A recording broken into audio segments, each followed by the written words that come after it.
குரு கூட தான் பேச போறோம். ரேடியோ சிட்டில நான் உங்க லவ் குரு. அண்ணா எனக்கு இந்த வாரம் ஒரு ரொம்ப மன கஷ்டமான வாரம் தான். என்னன்னா நான் ஒரு 3 வருஷமா கேப் ஓட்டிட்டு இருக்கேன்னா. சரி. ஒரு 8 நாள் தொடர்ந்து மழை பெஞ்சது இல்லைங்களா, விட்டு விட்டு மழை பெஞ்சது இல்ல. இந்த வாரம் நான் வண்டி ஓட்டும் போது நான் சார்ந்த அந்த நிறுவனத்துல எனக்கு அபராத தொகையா 5400 ரூபாய் கொடுத்துட்டாங்கண்ணா. எதுக்கு அபராதம் போட்டாங்க? அதுக்கான காரணம் இது வரைக்கும் சொல்லலாம்ண்ணா. காரணமே சொல்லாம இப்படி இல்லாம அபராதம் போடுவாங்க?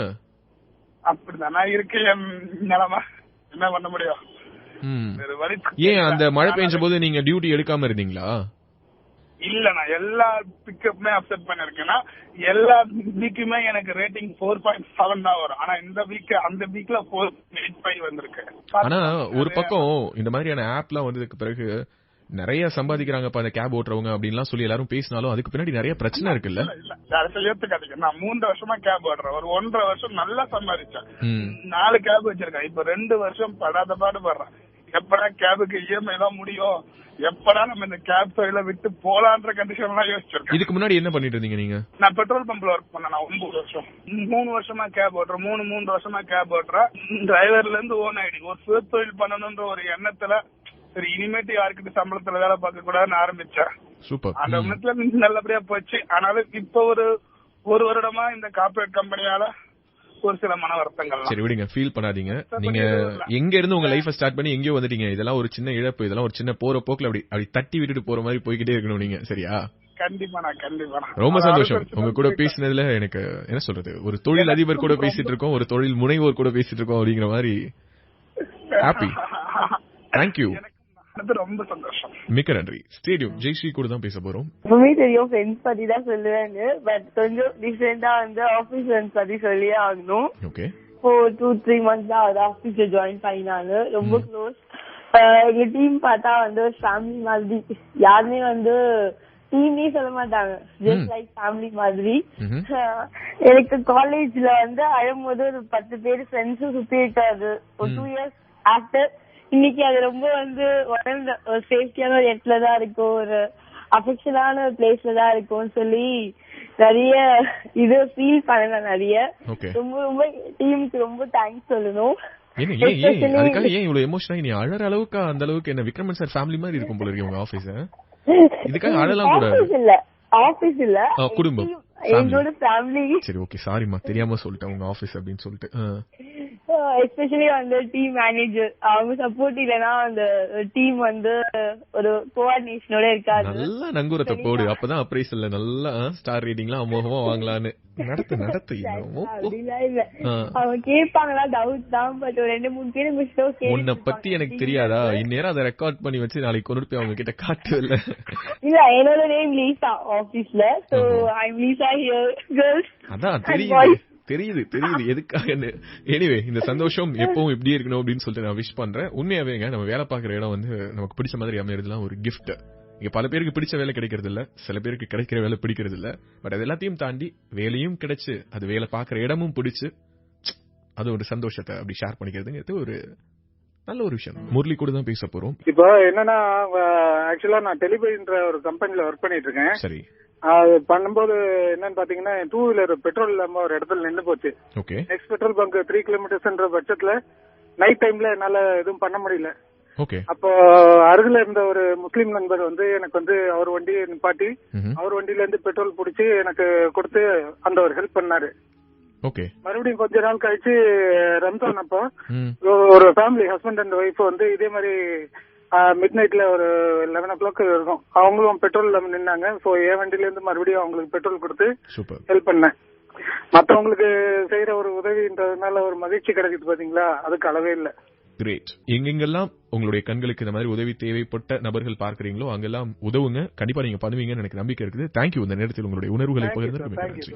எக்மோர்ல இருந்து இப்போ மவுண்ட் வரைக்கும் ட்ரெயின்ல டிராவல் பண்ணி ஜஸ்ட் ஸ்டேஷன்ல இறங்கி இருக்கக்கூடிய பிரசாத் ரேடியோ சிட்டி கால் பண்ணிருக்காரு. என்ன பேசணும்னு நினைக்கிறாரு அவருக்கு? அப்பா போற ட்ரெயின் காதுக்குள்ளாரே போற மாதிரி இருக்கு. பிரசாத் எப்படி இருக்கீங்க? நல்லா இருக்கேன் குரு, நீங்க எப்படி இருக்கீங்க? ரொம்ப நல்லா இருக்கேன். நான் ஒரு பொண்ணு ரொம்ப நாளா லவ் பண்ணிட்டு இருக்கேன். ஆக்சுவலி டபுள் சைட் லவ் தான் போயிட்டு இருக்கு. நியர்லி 10 years கிட்ட ஆயிடுச்சு. கொஞ்சம் எங்களுக்குள்ள ஒரு பிரச்சனை. எல்லா டைமும் அவங்க கூப்பிடும் போது நேர்ல போய் மீட் பண்ணுவேன். ஓகே. ஒரு 5 months முன்னாடி ஒரு சில இஷ்யூஸ்னால போக முடியல. அவங்க கூப்பிட்ட டைமுக்கு 2 டைம் கூப்பிட்டாங்க. பிஸியில போக முடியல.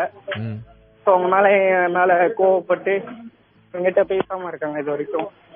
ஓகே, அவங்க எங்ககிட்ட வந்து பேசணும். இந்த ஷோ மூலமா ஏதாவது சொல்லணும்னு நினைக்கிறீங்களா அவங்க கிட்ட? கண்டிப்பா, நான் ஏதாச்சும் தப்பு பண்ணியிருந்தா என்கிட்ட வந்து பேசிடு. நான் உன்னை பார்க்க வராம இருந்தது தப்புதான். கண்டிப்பா நான் பார்க்க வருவேன். லைஃப்ல ஒண்ணு மட்டும் தான் பாப்பேன். அந்த ஒரு விஷயம் மட்டும் கன்வே பண்ணிக்கிறேன். இந்த ஒரு சின்ன சண்டைனால உங்களுடைய இத்தனை வருஷ காதல் ஏதாவது ஆயிடும் நினைக்கிறீங்களா என்ன? இல்ல ஆக்சுவலி இதெல்லாம் சும்மா நாங்க 2 வருஷம் எல்லாம் பேசாம இருந்தெல்லாம் பேசியிருக்கோம். Super, good. திரும்பவும் கொஞ்சம் ரொம்ப லாங் பிரேக் மாதிரி இருக்கு எங்களுக்கு. கவலைப்படாதீங்க, எல்லாம் சரியாயிடும். சரியா? கண்டிப்பா திரும்பவும் வந்து பேசணும். யார் பார்த்தா பேசினாலும் கண்டிப்பா அந்த பொண்ணு கிட்ட கன்வே பண்ணுங்க. அபி கூட தான் பேச போறோம். நான் லவ் பண்ற பையன் வந்து ஒரு பொண்ணு போய் ப்ரப்போஸ் பண்ணிருக்கான். அந்த பொண்ணு ஒத்துக்கல அப்படின்னு சொல்லிட்டு வேணான்னு சொல்லிட்டு ஒத்துக்கல என்கிட்ட அப்படின்னு என்கிட்ட சொன்னான். 2 பேரும் லவ் பண்ணிட்டு தான் இருந்தோம். இடையில கொஞ்சம் மிஸ் அண்டர்ஸ்டாண்டிங் ஆல்ரெடி நான் உங்ககிட்ட சொல்லியிருக்கேன் அந்த விஷயம். நல்ல ஞாபகம் இருக்கு. சோ அந்த விஷயத்துக்கு அப்புறம் இப்ப 2 நாளைக்கு முன்னாடி தான் தெரிஞ்சிச்சு அந்த பொண்ணும் லவ் பண்றாங்க அப்படின்னு சொல்லிட்டு. இப்ப நான் வேலைக்கு போலாமா இருக்கலாமான்னு தெரியல. ஆனா அவன் என்கிட்ட பேசிட்டு தான் இருக்கான். அவன் டபுள் கேம் எல்லாம் விளையாடல, என்கிட்ட பேசிட்டு தான் இருக்கான். எனக்கு எப்படி சொல்லி போய் வைக்கிறதுன்னு தெரியல. அவனால என்னால மறக்க முடியல. நான் லூஸ் மாதிரி எனக்கு போன் பண்ணிட்டே இருக்கேன். அவன் எனக்கு ரெஸ்பான்ஸ் பண்ணிட்டான். ஒரு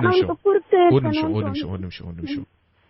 லாஸ்ட் டைம் இந்த ஷோல பேசும்போதே நான் உங்களுக்கு வார்ன் பண்ணேன், இந்த ரிலேஷன்ஷிப் ஒர்க் அவுட் ஆகாதுன்னு. சொன்னா இல்லையா? சொன்னீங்க அக்காவுக்கு கல்யாணத்துக்கு முன்னாடி நீ பண்ணிக்க கூடாது. சரி, ஓகே. அண்ட் அது மட்டும் இல்ல, இந்த ரிலேஷன்ஷிப்ல இருந்து வெளியில வரணும். வெளியில வர்றதுதான் உங்களுக்கு நல்லது. அந்த பையன் டபுள் கேம் ஆடுறான், ட்ரிபிள் கேம் ஆடுறான், அதெல்லாம் எனக்கு முக்கியம் இல்ல. பட் இந்த காதலுக்குள்ளார எந்த ஒரு இடத்துலயும் எனக்கு உண்மை தன்மை ஃபீல் ஆகல. You should come out of this ரிலேஷன்ஷிப்னு சொன்னா இல்லையா? சொன்னீங்க. ஆனா என்னால ஒன்னும் மறக்க முடியலையே. ரோட்டுக்கு தெருக்கெல்லாம் தெரிஞ்சிச்சு, அப்பா அம்மாக்கெல்லாம் தெரிஞ்சிச்சு, எல்லாருமே தெரிஞ்சு. இப்ப நான் விட்டு போனேன்னு அவன் விட்டு போனான்னு யாருமே சொல்ல மாட்டாங்க. நான் விட்டு போனேன்னு எல்லாருமே சொல்லுவாங்க. எல்லாருமே என்ன தானே தப்பா பேசுவாங்க. அந்த பையன் இன்னொரு பொண்ணை லவ் பண்றான்னு உங்களுக்கு தெரிஞ்ச பிறகு அந்த பையனை விட்டுட்டு போகணும்னு தோணலையா? இல்ல லவ் அதுதான் தோணல. உண்மையா அதுதான் எனக்கு தோணல. அவனே சொல்றான் அந்த பொண்ணு உடம்பு சரியாம இப்ப ஹாஸ்பிட்டல் அட்மிட் ஆயிருக்கா, அவன் தாங்குறான். நான் யாருக்கு நான் என்ன வேல்யூன்னு எனக்கு புரியல. நான் யாருக்கு சொந்தமானவ, யார்கிட்ட பேசணும், முதல்ல உன்னோட வேல்யூ உனக்கு புரியுதா? தெரியல குரு, சத்தியமா தெரியல.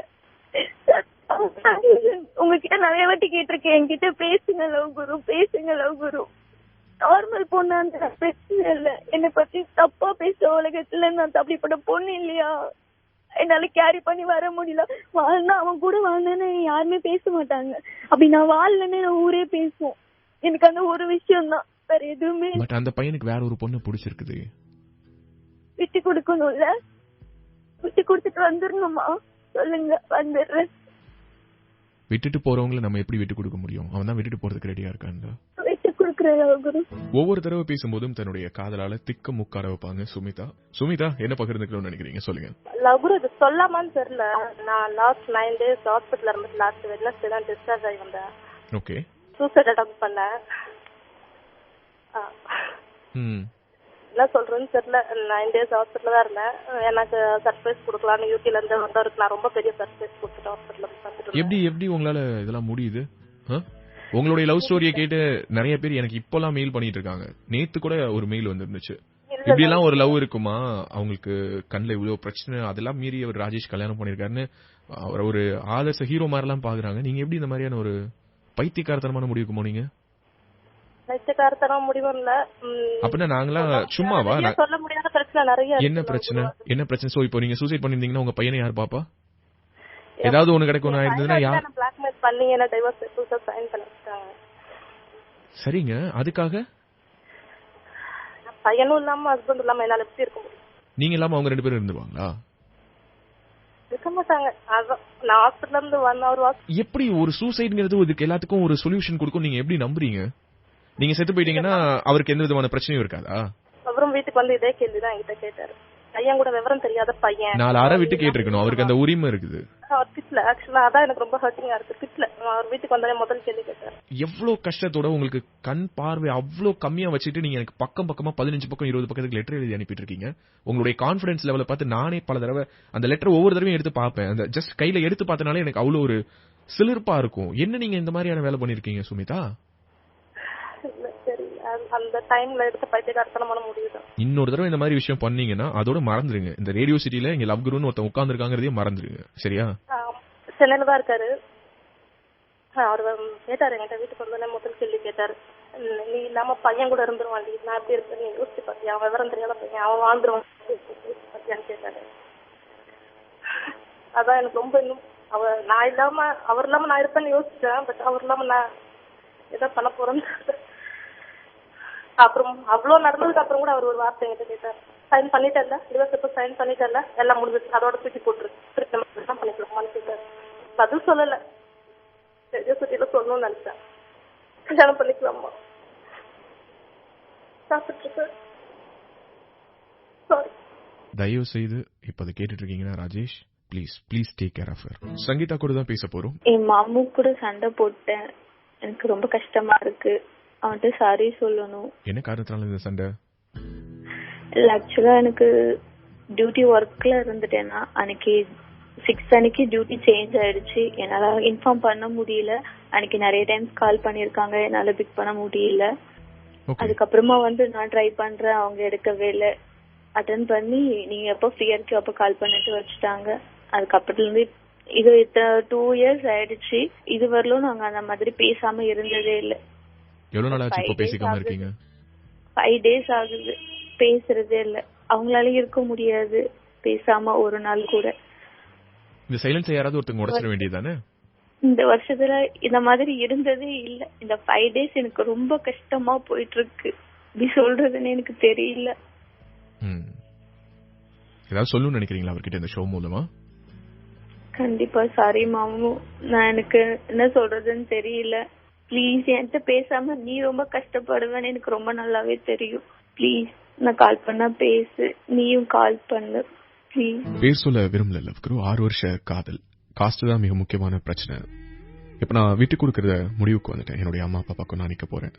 அம்மா அப்பாவா காதலா அப்படின்னு சொல்லிட்டு ஒரு கேள்வி முன்னாடி வந்துச்சு.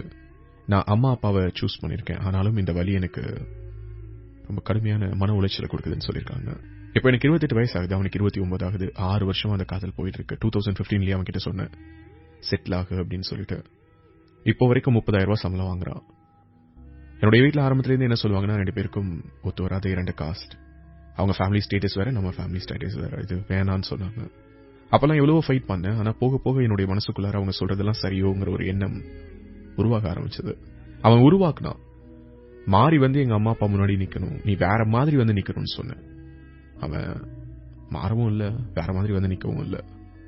என்னுடைய அப்பா இருந்து பார்த்தாரு, அவங்க அம்மா அப்பாவை கூப்பிட்டு பேசலாம்னு சொல்லி கூப்பிட்டாங்க. அவங்க வந்த விதம், பேசின விதம் எதுவுமே எங்க அம்மா அப்பாவுக்கு பிடிக்கல. ஏன் எனக்கு கூட பிடிக்கலதான். அவனுக்கு போதுமான அளவு வருஷங்கள் கொடுத்திருக்கேன் லவ்குரு. இன்னைக்கு நேத்து இல்ல, இந்த ரிலேஷன்ஷிப் ஸ்டார்ட் ஆகும்போது அவனுக்கு 23 வயசு, இன்னைக்கு 29ல இருக்கான். 30,000 ரூபாய் சம்பளங்கிறது கம்மியான சம்பளம் நான் சொல்ல வரல. பட் ஸ்டில் நாளைக்கு என்னுடைய குழந்தைகள், என்னுடைய ஃபேமிலி லைஃப் ஸ்டைல் இதெல்லாம் யோசிச்சு பார்த்தா அதை பத்தி எந்த விதமான அக்கறையுமே எடுத்துக்கலாம. என்ன சொல்றது, எங்க அம்மா அப்பா கஷ்டப்படுறாங்க அப்படிங்கறது ஒண்ணு. 2வது, நாளைக்கு இந்த லைஃபை சூஸ் பண்ணிட்டு நான் கஷ்டப்படக்கூடாதுங்கிற ஒரு எண்ணமும் எனக்குள்ள வந்துருச்சோன்னு தோணுது. ஒரு சில விஷயங்கள் மனசு விட்டு ரொம்ப இயல்பா ஒத்துக்கணும்னு நினைக்கிறேன். நாங்க 6 வருட காதல், முதல் நாள்ல இருந்தே வீட்டுல எதிர்ப்பு தான்.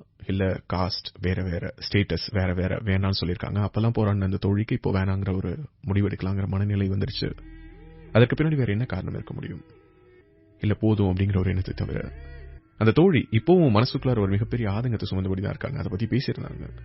வலிக்குது, அவனை வேணான்னு சொல்லிட்டேன், அவன் கிட்ட போயிட்டு இல்ல இது ஒத்து வராதுன்னு சொல்லிட்டேன். பட் ஸ்டில் உள்ளுக்குள்ளார வலிக்கதான் செய்யுது.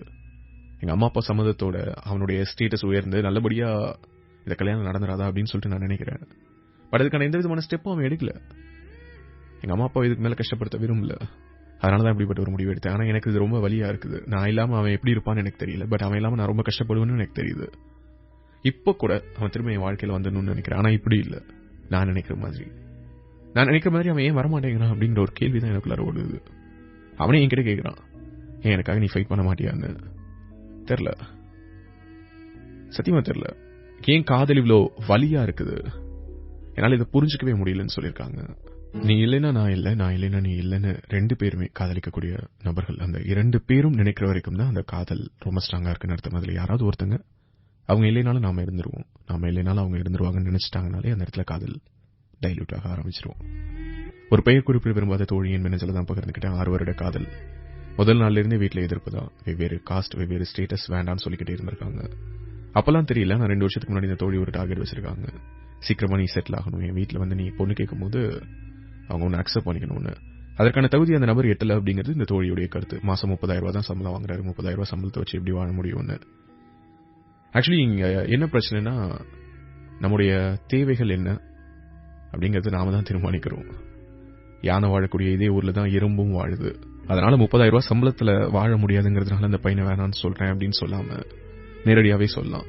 இல்ல, என்னால இதுக்கு மேல ஃபைட் பண்ண முடியாது, போதும்னு நினைக்கிறேன், கண்டிப்பா அவனை கல்யாணம் பண்ணிக்கிட்டா கஷ்டப்படுவேன்னு எனக்கு தோணுது, இல்ல இந்த காதலுக்கான ஆயுள் காலம் முடிஞ்சிருச்சு, ஏதாவது ஒண்ணு, தப்பு கிடையாது. உங்களுடைய வலி எனக்கு புரியுது. ஆனா அதை விட தாண்ட ஒரு மிகப்பெரிய வலிக்கு தயாராகிட்டு எனக்கு இப்ப வலிக்குதேங்கிறீங்க. வாழ்க்கை முழுக்க மனசுல ஒருத்தனையும் உடம்புல ஒருத்தனையும் சுமக்க போறீங்களாங்கிற கேள்வியை உங்களை நீங்க கேட்டுக்கிட்டீங்கன்னா அது எவ்வளவு பெரிய வலி, இது எவ்வளவு பெரிய வலின்னு உங்களுக்கு தெரியும். அவரோட காஸ்ட் இதுதான் உங்களுக்கு இன்னைக்கு தெரியாது, என்னைக்கோ தெரியும். அப்படி இருக்கும்போது 6 வருஷமா அந்த காதலை கொண்டுட்டு போயிட்டு எனக்கு அம்மா அப்பா ஒத்துக்க மாட்டேங்கிறாங்க அப்படிங்கிறதுக்காக நீங்க அவரை விட்டுட்டு போறதுங்கிறது தனிப்பட்ட முறையில என்ன பொறுத்த வரைக்கும் ஒரு துரோகம். அந்த துரோகத்தை நீங்க செஞ்சீங்கனாலும் தப்பு கிடையாது. உங்க அம்மா அப்பாவுக்காக நீங்க செய்த தியாகம் நான் எடுத்துப்பேன். ஆனா நீங்க செய்யற துரோகத்துக்கு வேற ஒரு பெயர் சூட்டுறதுக்கு ட்ரை பண்ணாதீங்க. இது ஒரு பையன் பண்ணாலும் துரோகம் தான், ஒரு பொண்ணு பண்ணாலும் துரோகம் தான், பச்சை துரோகம். சோ அப்படி ஒரு துரோகத்தை பண்ணிட்டு அதுக்கு பிறகு அதுக்கு வேற பம்மாத்தா வேற பெயர்கள் வச்சுக்கிட்டு அவன் செட்டில் ஆகல அதனாலதான் நான் விட்டுட்டு போனேன், எங்க அம்மா அப்பா அழறாங்க அதனாலதான் விட்டுட்டு போனேன், சந்தர்ப்ப சூழ்நிலை, முடிவெடுக்க வேண்டிய கட்டாயத்துக்கு தள்ளப்பட்டேன் அப்படின்னு சொல்றதெல்லாம் பொய், பச்சை பொய். உங்களுடைய மனசாட்சியை கேள்வி கேளுங்க. இந்த 6 வருஷ ரிலேஷன்ஷிப்பை பில்டப் பண்ணதுல உங்களுடைய பங்களிப்பு என்ன? நாளைக்கு அந்த பையன் நீங்க எல்லாமே கஷ்டப்படுவானா? அவனுக்கு நீங்க செஞ்சுட்டு போறது நல்ல விஷயமா கெட்ட விஷயமா? இன்னைக்கு எடுக்கிற இந்த முடிவு உங்களால வாழ்க்கை முழுக்க ரெக்ரெட் இல்லாம ஃபேஸ் பண்ண முடியுமான்னு எல்லா கேள்விகளையும் நீங்க உங்களை கேட்டுக்கோங்க. ஒரு அண்ணனா என்கிட்ட நீங்க இந்த மெனேஜ்ல எழுதிருக்கதா சொன்னீங்க. இதை விட ஒரு அண்ணனா பொறுப்பா என்னால பதில் சொல்ல முடியாதுன்னு நினைக்கிறேன். லவ் குருவா பேசல, உங்களோட அண்ணனா மட்டும் தான் பேசியிருக்கேன். நீங்க கேட்டுட்டு இருக்கீங்க ரேடியோ சிட்டி காதல், உங்கள் லவ் குருவுடன்.